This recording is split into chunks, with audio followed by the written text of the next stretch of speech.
All right, coming on to day 3 here. So again, we have 3 different little circuits for you. We're gonna start with some thrusters. So go ahead and grab the most heavy dumbbells you can for this. You're gonna be coming through to a squat and then exploding those arms up overhead. So chest tall, squatting down, using those legs to help push up the weight overhead. So here you should be able to use a little something heavier than you did for that push press because you're able to use that squat to drive the weights overhead. We're gonna pair that with our bear curl shoulder tap. So coming down into that bear curl position. So to get into a good bear curl position, you're gonna come onto tabletop, curl those toes underneath, and then hover the knees off the ground. From there, we're not allowing our core to move, stabilizing as we switch back and forth, not letting those hips wobble, tapping those alternating shoulders, okay? Next, we've got our dumbbell snatch to windmill squat.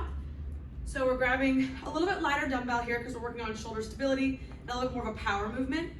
You're hinging from the hips for that snatch, coming just to about knee height. You're gonna thrust your hips forward as the weight comes up. And then you're gonna get under the weight by squatting underneath it. So you're gonna come from here, throw the weight up, squat underneath to catch it, tap, come back down. So we'll do that again. Hinging at the hip, using the hip thrust to get that weight up overhead, squat underneath to catch it, rotate down, touch the ground, okay? Side plank row is next. We'll be in that side plank position. Elbow right underneath shoulder, coming up onto those feet, with hips lifted high, and then rowing toward you. If you need a modification here, we can be on our knees. Okay. We have our 2-way RDL next. So you can grab like a light to medium kettlebell for this, or a dumbbell, whatever works good for you.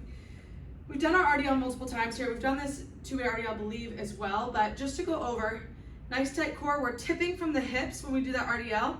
When we add the 2-way, we're gonna reach for the outside of the pinky toe and the inside of that big toe as we go through. So I want both hands on the weight so that your body is forced to rotate a little bit more.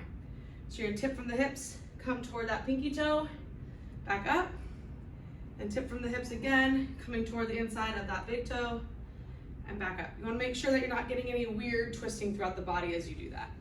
So again, there, and the waiter carry. If you're up for it, we want you to use a lighter kettlebell here.